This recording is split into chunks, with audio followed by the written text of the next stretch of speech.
Definitely, but they allowed you to grow down there. They allowed you, so that we played 1 year in Minneapolis and then moved the franchise to Oklahoma City.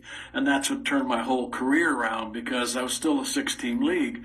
But in goal in Oklahoma City, we won a championship 2 years in a row. All your better young players were sent to that league, the Montreal guys, Detroit guys.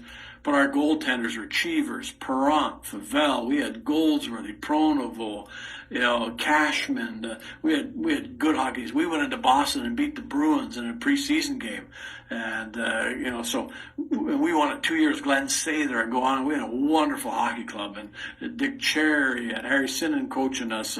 So we played good hockey, and we played against the Savards and the Lemaires and all these guys. So it was good hockey guys we're playing against too.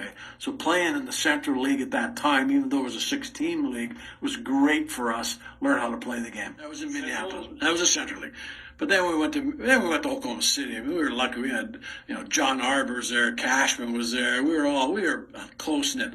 Don Cherry's brother Dick Cherry was a former principal and a bird watcher, and Jerry Cheevers and him hang out together. And it was the funniest thing because Jerry Cheevers had a great lifestyle, and Richard Cherry was basically a school teacher, just in a mild manner. But they loved each other, and when they traveled in the bus, Richard Cherry would always teach Jerry Cheevers about birds.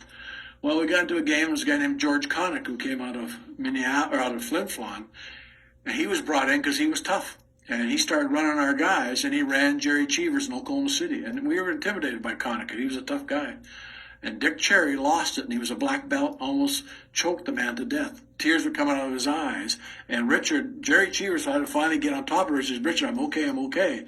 And like Dick Cherry at that time said, you don't mess with Jerry, type of thing. So we had tough guys there. So collectively, you got tougher.